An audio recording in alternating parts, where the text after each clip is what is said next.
As we all may know, the world isn't all rainbows and sunshine. There exists a dark side to human nature that is wicked and diabolical.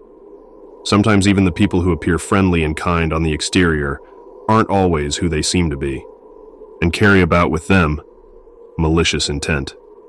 Every day there are cases of missing people who are never to be seen or found again. Today we explore some close encounters with people who have almost been kidnapped or human-trafficked. Be aware of your surroundings and of whom you interact with.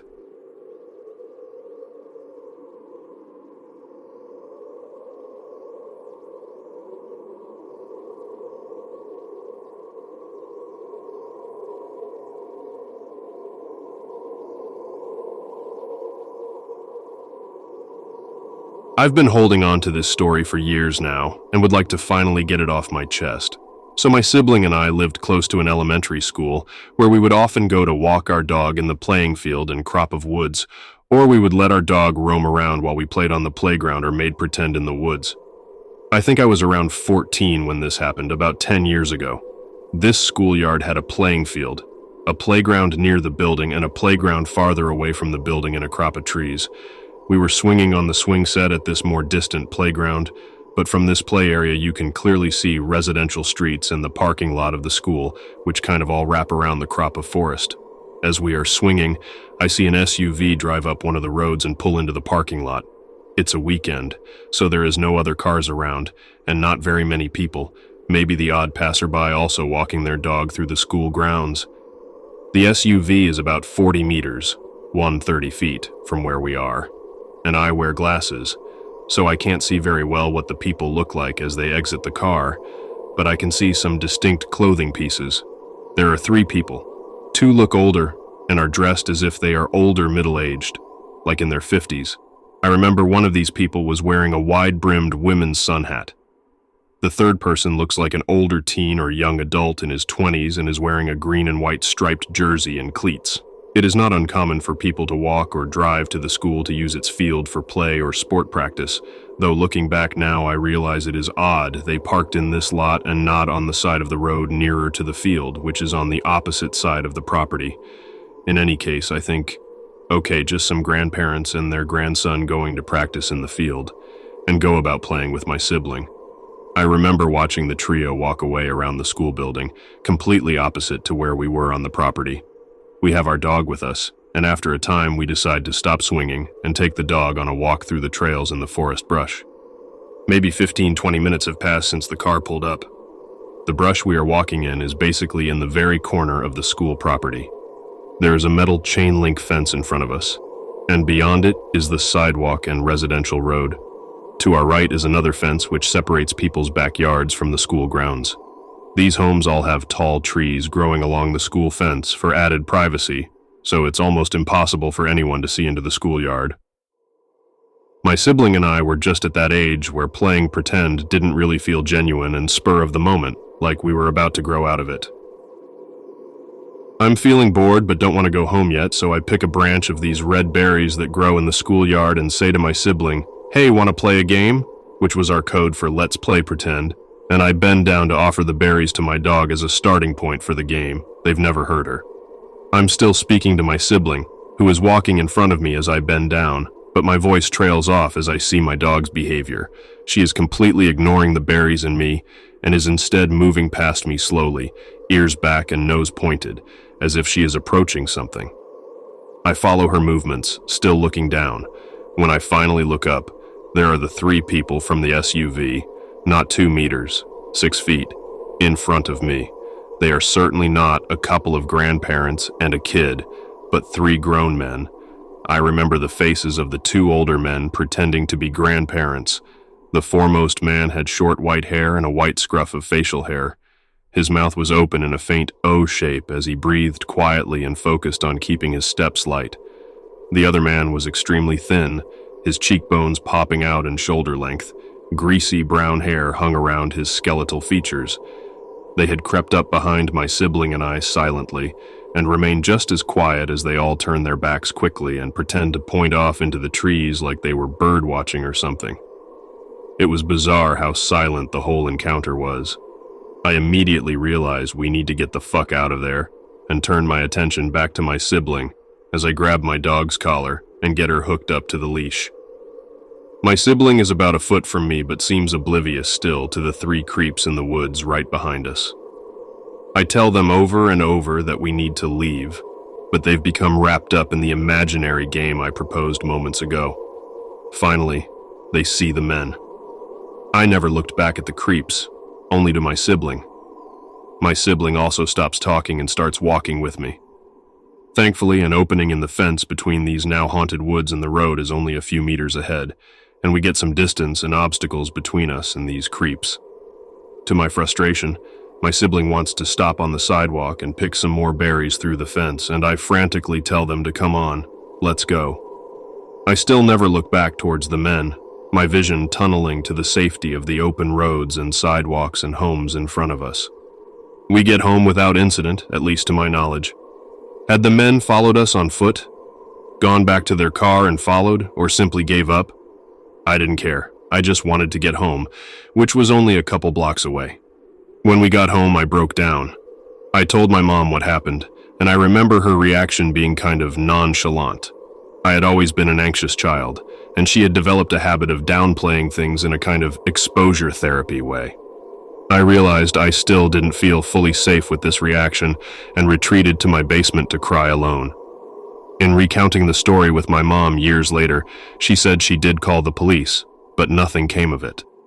I am also very thankful for my dog, as it is likely she saved the lives of myself and my sibling that day. In the years since then, I became highly skilled in reading people's body language.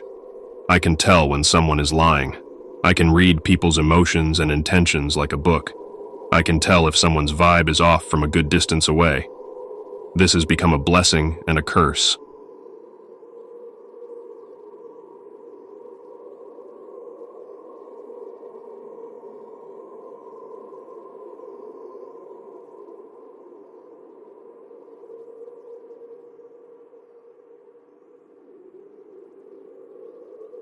This happened around 2006, when I was in my mid-20s, and my sister, the unfortunate main character in this story, had just turned 21. At the time, she and her boyfriend lived with my fiancé and I. On weekends, we went out to one of two bars that had karaoke, air hockey, etc. This particular night, we were at the bar further out from where we lived in the city, a good half an hour by car. Everyone was having drinks, socializing with people we knew. It was one of those places, lots of regulars, singing karaoke. Nothing out of the ordinary, really, except that night my sister started hanging out with these two older ladies who had a liquor store in their purses, and were quite sharing, although I didn't know it at the time. As she tended to drink a lot more than me, that was a score for her. Less money spent on drinks, but she ended up far more hammered than usual. Towards the end of the night, around 1:45 a.m., she was really very drunk. The aforementioned fiancé, my sister's boyfriend, and I were in a heated air hockey game, planning to leave as soon as it was over. She walked up to us and said she was going to smoke a cigarette outside. Nothing unusual. Everyone did, until we were done. About 5 minutes later, we paid our tab and walked out, but she was not on the porch area where smokers congregated. Okay, weird, but not alarming. We went out back of the bar to check for her, inside, in the restroom, and in the large parking lot. It is notable that this particular bar was in a business park, so there were multiple businesses that were closed, as well as the Mexican restaurant next door that had just closed as well. We searched, asked everyone that knew us and those who didn't if they had seen her. No one had. I asked the workers from the restaurant that were sitting outside as well. They seemed nervous when telling me they hadn't seen her, but I didn't think on that much until later. By then, I was in a full-on panic after trying to call her cell about 15 times, only to have it go to voicemail. Being a bit inebriated myself, I started searching for her. Went as far as to take off my heels and start running down the highway searching for her as, honestly, there had been times she would start walking home in the past, though never from this place as it was so far away from where we lived. The fiancé and her boyfriend thought we should go to the house to see if she got someone to bring her home. Seemed unlikely but not unheard of. We get home and she's nowhere to be found. Just as we were about to head back, and I was going to phone the police, I received a call from the police department on my phone. They indicated that they had my sister, that there had been an incident, and I needed to get down there. We rushed to the PD where we were taken into a room with my sister. Her face was red from obvious crying and bruises were starting to show on her arms and chest. She said that when she told us she was going outside, she thought we said we were leaving then, so she walked to the car. After a few minutes, being drunk and tired, she sat down up against it to wait.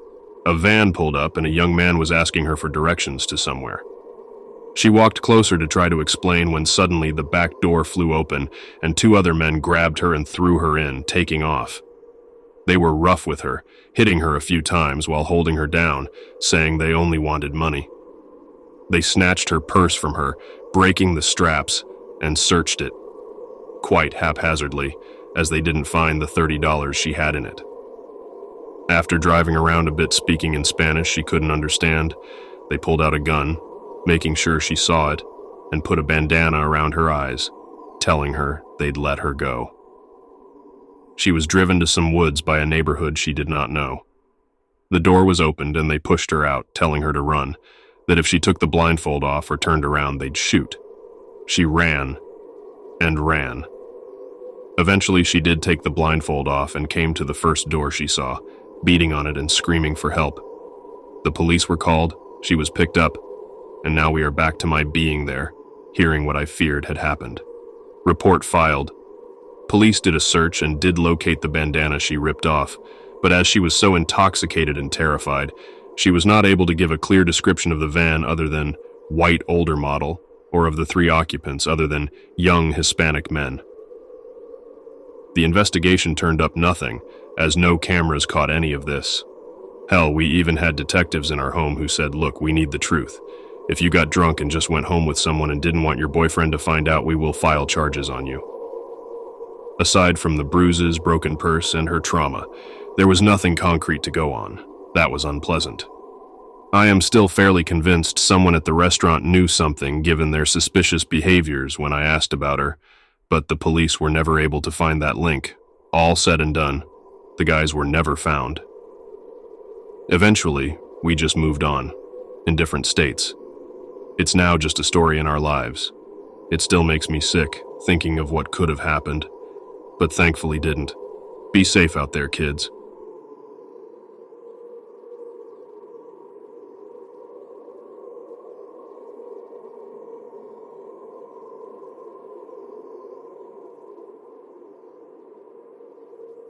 Growing up, I had a lot of fun experiences with sneaking out of the house. My house was 3 floors, a finished basement, a middle floor, and a top floor where all the bedrooms were. When I had friends over, we all slept in the finished basement. It was a mutual agreement between my parents and I. They got to sleep without hearing a peep, and we got to be as loud as we wanted. The best part about the basement was the fact that it had a sliding door to go in and out of. Now, anyone with sliding doors knows that most of them are completely silent when opening and closing.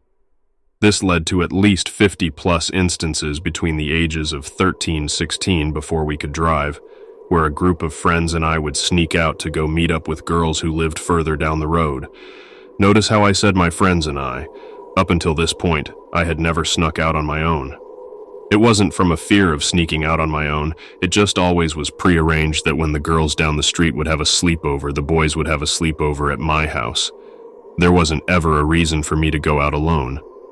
However, I was talking to this one girl who lived a little further down the road, and she wanted me to come over and hang out, as teenagers do. So, unconcerned, I headed out into the summer night at around 1 a.m. The route to get to this girl's house was on the same route as the other house we would always go to, so I was completely familiar with my surroundings. It was a pretty active suburban neighborhood, so even at hours that late, you'd have cars driving around. As a teenager, you didn't particularly want to be seen walking on the side of the road that late, so if you heard a car coming or saw headlights, you would duck into the woods or dive into the nearest bushes you could find. It was a heavily wooded area, so this wasn't challenging. However, there is always one nightmarish stretch of road where there is neither a lot of woods or houses on either side, and if you don't get through that part before a car comes, you're fucked. My friends and I, being the nerds we are, named it Diagon Alley. Harry Potter fans will get it. Cut to me, happy as humanly possible on my way to potentially get laid for the first time, walking through Diagon Alley not paying attention. All of a sudden a car comes approaching quick, and I run and hide behind in the thin woods behind a group of trees that were hardly covering me at all. 99% of the time the cars just go zooming by, either not seeing you or seeing you but not caring enough to do anything about it. This car stopped in front of the house that was across the street from me. Not totally out of the ordinary yet, maybe they lived there. At this point I didn't think they had saw me yet. After sitting there for 15 to 30 seconds, the car drove by and took a left. The reason the direction the car turned matters is because Diagon Alley was part of a large circular neighborhood of houses.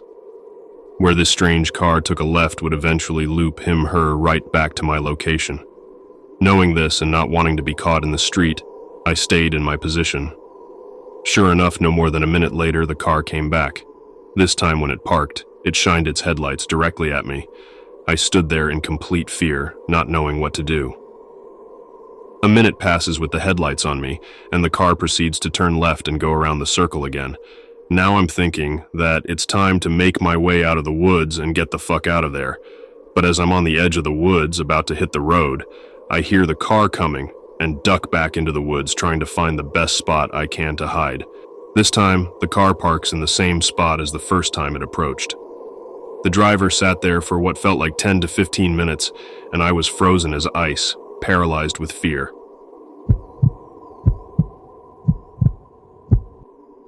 The engine turns off, and I hear the car door open. This is where the frozen with fear thing subsides and fight or flight mode sets in.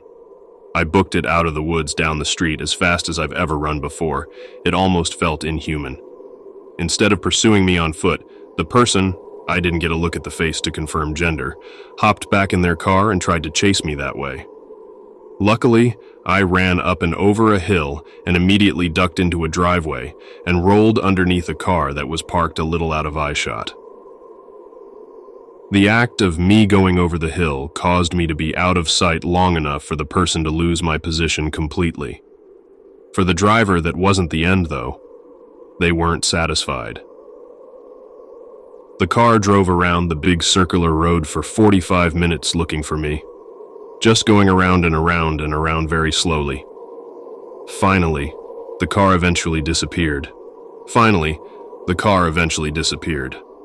I waited an additional 15-20 minutes to make sure the car wasn't just trying to bait me to come out, and I took a completely different way back home. I only told my guy friends who used to sneak out with me about it. Never my parents, never any of the girls, nobody. My friends thought it could have been the police, but there is no way that's the case. They would have flicked the lights on, yelled at me that I was breaking the law, curfew, anything. Confirmation came when there was an abduction attempt no more than 2 weeks later in a neighborhood adjacent to mine. Who's to say what would have happened? I was a big kid at 16, 5'11", 185, so maybe if she did get a hold of me, I could have fended them off. I'm glad. It never had to get to that point. Needless to say, I avoided Diagon Alley like the plague for at least a few months.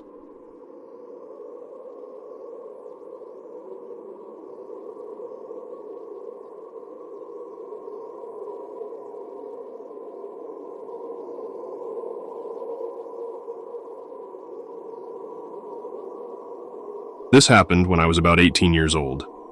I was big into running back then and lived in a town that was a suburb, but had big swaths of farmland, as in smallish tomato and strawberry fields, not huge, never-ending wheat fields.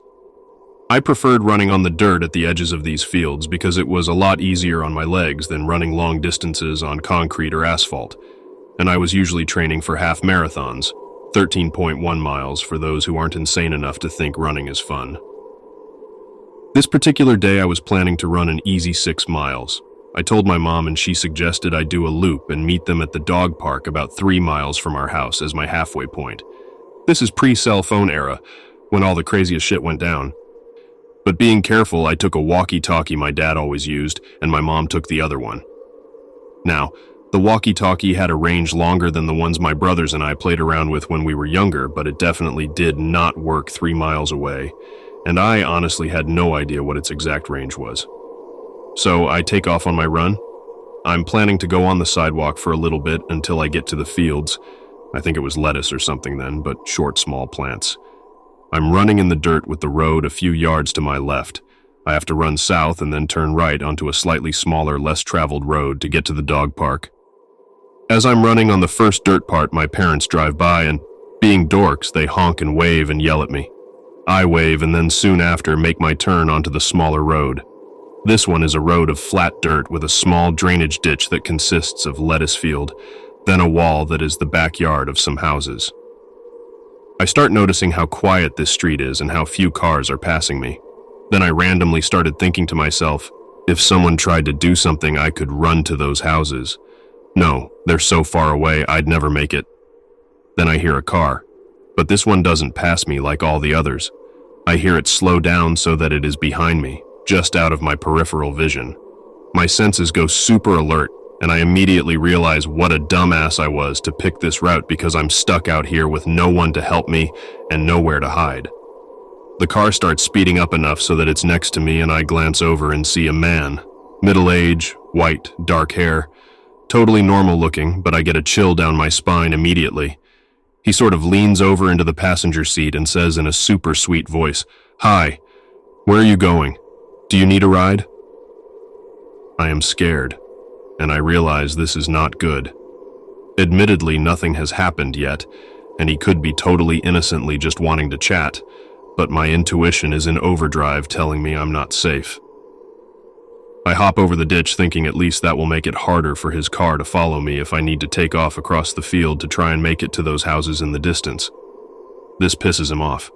He guns it and gets closer to the ditch and in front of where I am, and then he says, in a voice I can only describe as bone-chillingly evil, "You know, you shouldn't be out here all alone. Something horrible could happen to you out here, and no one would ever know where to find you." He has put his car in park and is taking off his seatbelt when I remember the walkie-talkie. The piece of crap is all static because I'm too far away, so I immediately turn down the volume and say loudly, "Hey Dad, yeah, I see your car. I'm over here by this red Buick, do you see me?" Fake wave to no one. There was no car coming from the direction my parents were, and when I had started talking, there was no one behind us either, but by the grace of the universe at that exact moment, a car turned onto that road. The guy saw it, looked at me, and sped off so fast he left skid marks. I have never run faster in my life, and I was looking behind me every few seconds and thought he'd be waiting for me at every intersection I had to cross. I was shaking. I was so scared and relieved when I got to that goddamn dog park. I told my parents everything, and my mom called the cops. They took a statement but said it would just help if something actually happened to someone else. The weird part was that I was having trouble getting my story out. I was so upset, and before I gave a description of the car, the cop asked, "Was it a red Buick?" He wouldn't tell us why, but that just added to my feeling that I had narrowly escaped something awful.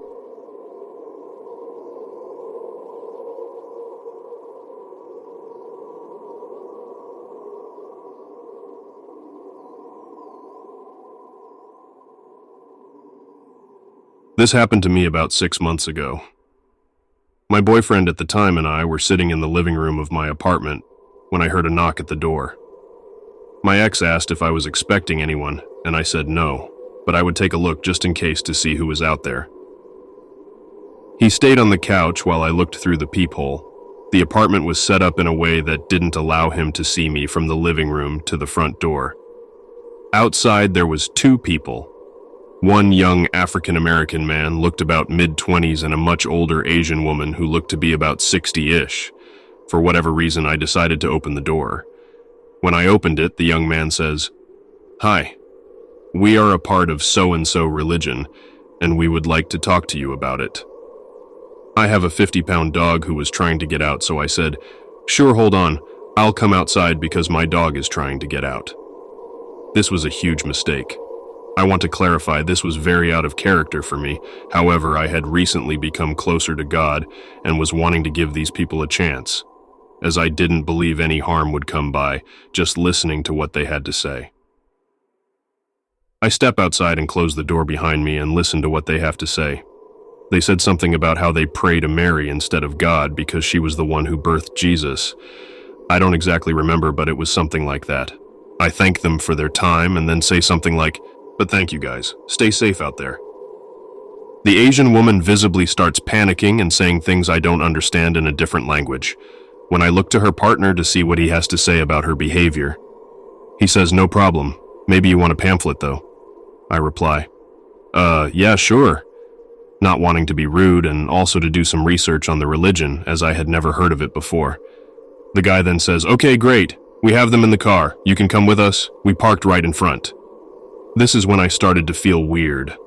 I lived on the third story of an apartment complex that really was not the best, and there were no cameras anywhere.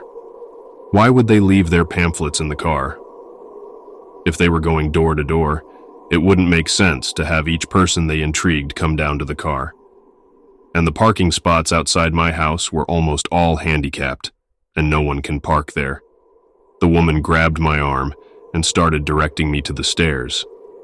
In a split second, I said, "You know what? I'm Christian and very happy in my faith, but thank you both anyway." The woman said something again in a language I didn't understand, and the man goes, "Are you sure? We can get it to you fast. We're parked right there."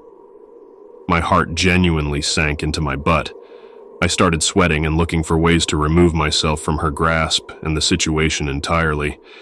I know I must have looked panicked, and I was. What do I do? How do I get away from the immediate danger I just put myself in?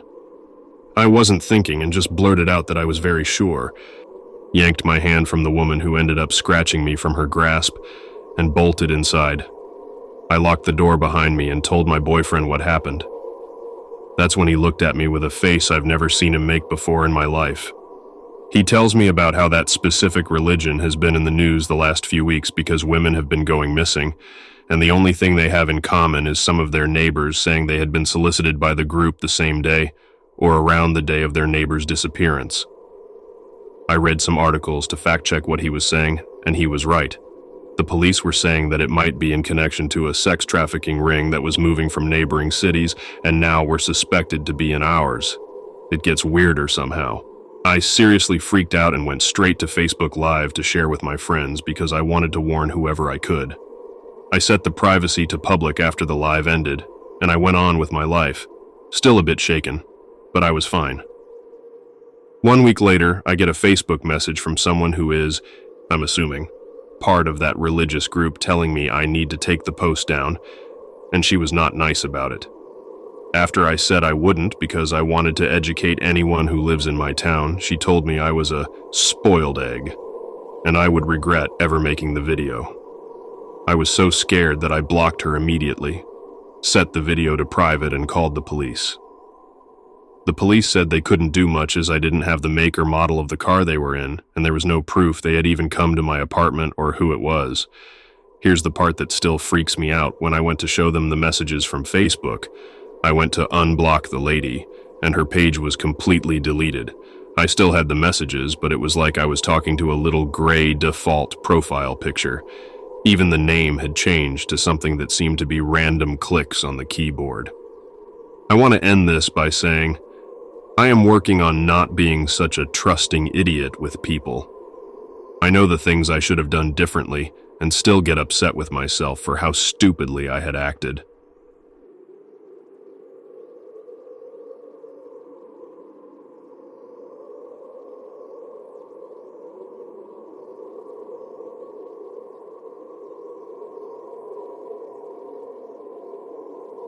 So this experience has stuck in my mind, and I remember it like yesterday. When I was probably 10 or 11, year was probably 2000 or 2001, I was at our local park with a friend riding our BMX bikes. And this particular park was super badass because it was practically a skater BMX rider's dream. There was stairs and ledges and natural jumps built into the layout of this patio plaza, which then led down to a sandy beach line of our local lake. So normally it's pretty busy and you'd get kicked out by random hero adults or lifeguards, telling you that you can't have fun here and to go elsewhere. Go figure.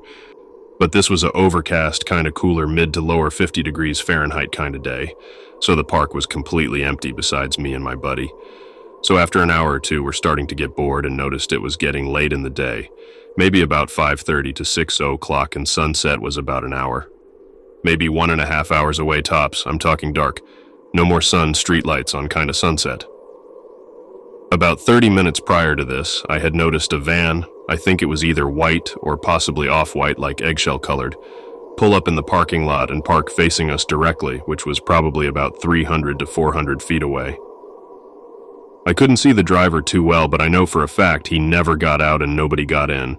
At first, no big deal, but after about 30 to 45 minutes, during which I would occasionally look in his direction every 5 to 10 minutes or so, and every time he was staring straight dead ahead at us, he wasn't preoccupied with anything or anyone else. My buddy started to notice this too, and all the while I began to get this weird feeling something wasn't right.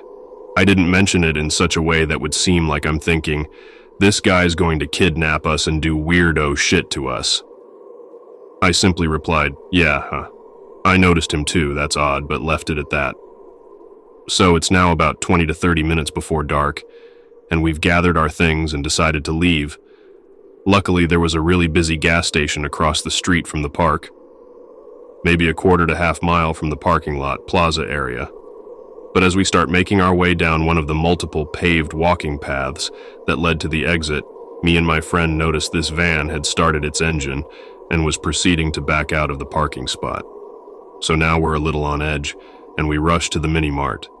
We go inside and both were like, what the fuck? And thought that was kind of startling, but proceeded to wait in line to buy our candy and momentarily forgot about what just happened. Unfortunately, as we walked out the door of the store, we saw the same janky van sitting across the 4-lane roadway at the park's turn-in entrance with his blinker on, just sitting there, and mind you, we were in the store a good 5 to 7 minutes. There's no way he couldn't have safely merged into traffic. Luckily for my friend, he lived maybe 5 minutes away from the mini-mart. Just had to ride straight behind the mini-mart, about 10 to 12 blocks, all of which was 2 or 3 heavily lighted residential-type roads straight home. And unfortunately for me, my house was probably about 15 minutes away, maybe less, but I had to ride north of the gas station mini-mart along this kind of rural highway higher speed road, like 45 to 50 miles per hour, with no houses directly on it, and a street light every like half mile if I'm lucky, before turning onto a different 25 mile per hour, rural kind of road that was sparsely dotted with houses, and taking a third turn onto my heavily populated normal neighborhood that has eyes and ears, and would certainly see a child getting abducted.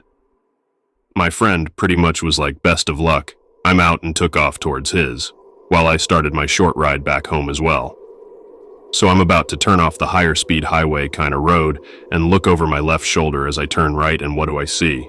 That same van driving by my road, and after passing me also immediately starting to slow down. It was like slow motion. I can still picture the fear I felt when I saw the brake lights on the van. Mind you, he didn't slam on the brakes or do anything that would draw attention or be considered erratic or reckless, but my first instinct and thought was, he was slowing down to turn around and double back. At this point, I'm scared shitless. Growing up, my mom would always watch murder porn and unsolved mysteries, that kind of shit, so I was well aware of the idea of people, especially kids, being taken by strangers and defiled, tortured, raped, killed, etc., and I swear on my mother's grave, bless her soul, I never, even to this day, had ridden/pedaled a bike as fast or as hard as I did that evening.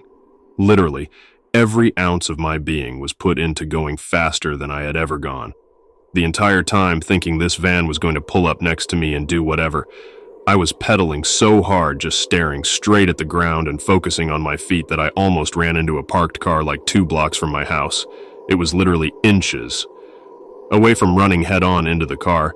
I never bothered to look back once I saw those brake lights. I didn't want to know how close or far whoever was driving that van was from me. All I knew was I was scared, and best believe I'm not going to be kidnapped without the perpetrator having to work for it. Anyway, I made it home but never told my parents, even to this day. I never brought it up, and I don't know why. Sometimes I think, was I almost possibly kidnapped? Or was it a fiction of my imagination, and maybe just an odd set of coincidences? I know Unsolved Mysteries and various other shows about murder and mayhem that my mom watched didn't help the situation. But yeah, that's my story. Thought I'd share it. Opinions are very much welcomed. Stay safe out there. Too many people go missing or disappear each year.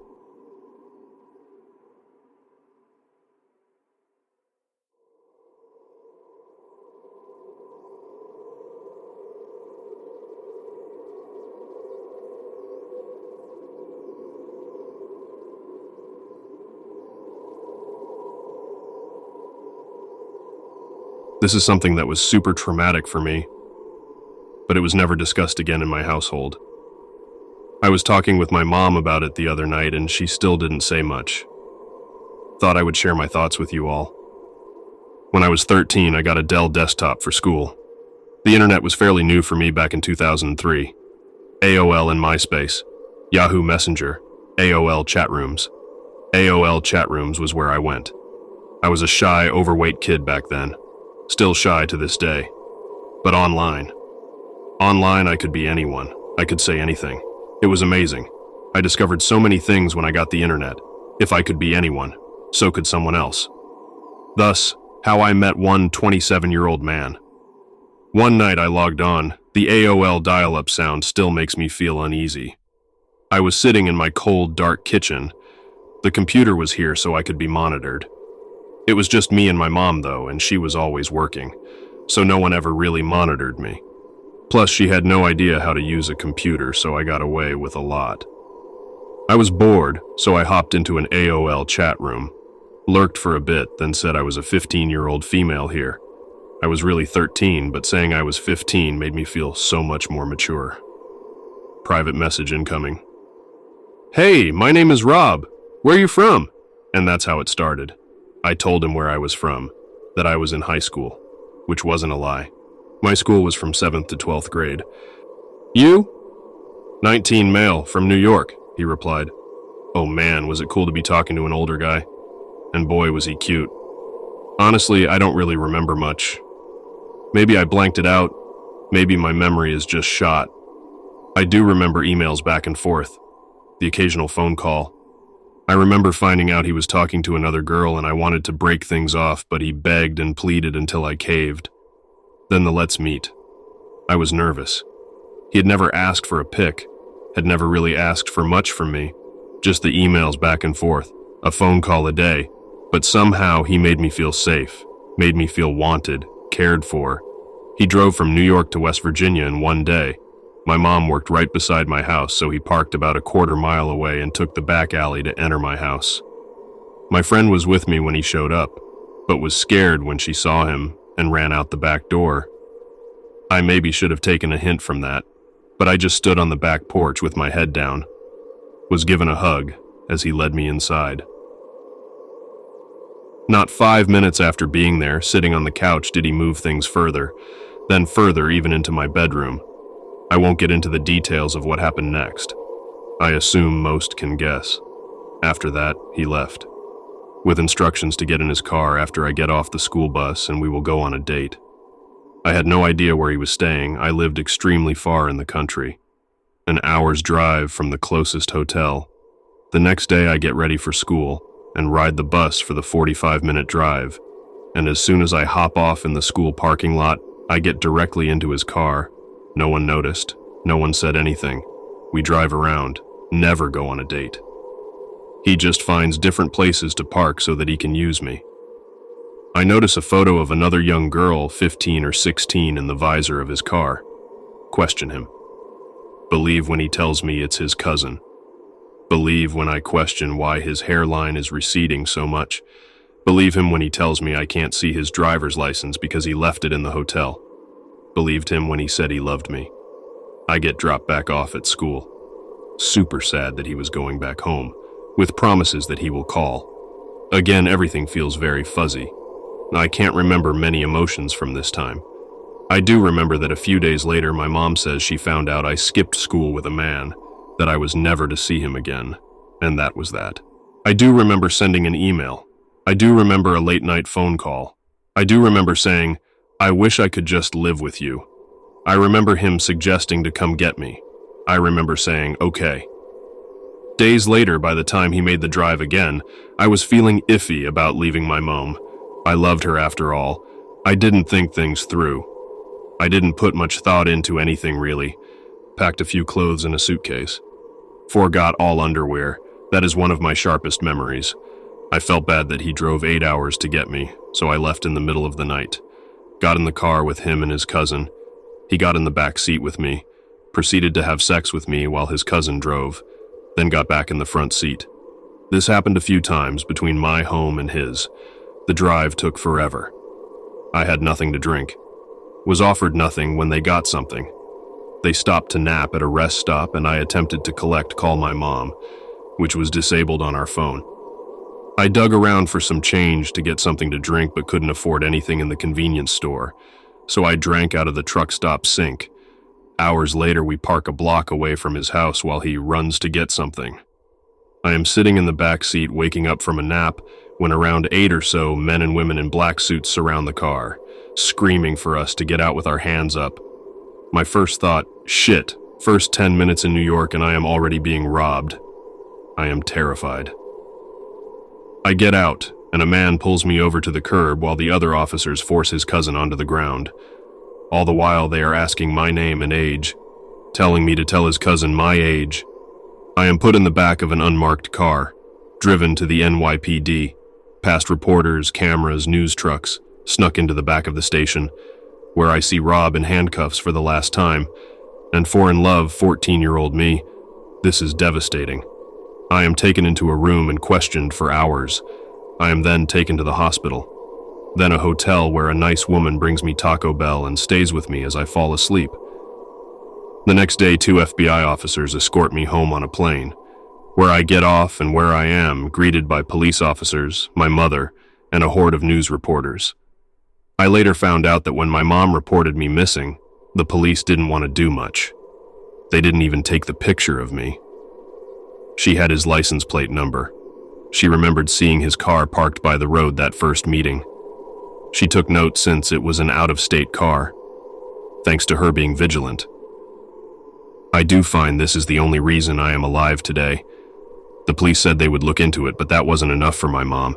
She contacted a family friend who in turn contacted the governor of West Virginia, who in turn made the police look further into it. After they ran the license number, looked into the man, and found out who he was. That was when they issued an Amber Alert, noting that I was in extreme danger. My cousin told my mom that he looked at Rob's rap sheet and it was a mile long, but wouldn't tell my mother what was on it, for fear of scaring her more. I never went to court. I never went to any hearings, but I did fall into a horrible depression. My friends' parents wouldn't let them hang out with me. People spray-painted slut on my locker at school. I had no friends, but most of all, I thought a man was in prison for loving me. When I learned he got sentenced to 10 years in prison, which he served every year of, I became deeply troubled. I was in and out of the mental hospital for self-harm for years, on a slew of depression medication. Psychiatrists never talked to me about anything. I had to process it all myself. My teenage years were better, though. I transferred schools, made best friends, graduated. But still, in the back of my mind, I felt that I was the reason a man lost 10 years of his life, until I was told he was let out of prison. A couple of years after he was out, I contacted him on Facebook. At the time, I was around 24 or 25. He told me that if I ever contacted him again, he would kill both me and my mother, that he still knows where I live. I had no idea what he planned to do with me. My mom still says he was going to sell me to a sex trafficker. I was told that he had other girls my age he was talking to. Some good things happened because of my kidnapping. Schools all over my state started internet safety education classes. Kids were taught safety. Parents were taught how to keep kids safe. No other girls were taken by this man. So, to the man who ruined so many years of my life, I am 29 now. I am happy, healthy, and I have zero remorse that you are now listed as a level 3 sex offender and that you were in prison for so many years. I was very lucky. I was lucky I had a mom who never gave up. I was lucky she raised me. As a single mother, I know it was hard on her. She had to deal with my depression, my anxiety, acting out. She would visit me every single day that I was in the mental hospital as a teen, which totaled about a month at 3 different times. She would work 2 jobs to make sure I had what I needed. Take me after working a 12-hour shift to an alternative school because I was kicked out of regular school for self-harm. To all the women and men who have experienced something similar, experienced being naive, been taken advantage of, thought that the internet was safe back then. My heart goes out to each and every one of you, but I am also proud of you. Proud that you overcame it, that you are still here today. A lot of people don't understand how intoxicating it can be to have someone older and experienced interested in you, how that feeling of falling prey to someone lingers with you always. If you have kids, check what they are doing online. You may trust them, but don't trust the creeps that linger. They are out there. While your kid might be smart and you know they would never do anything crazy, it never ever hurts to check.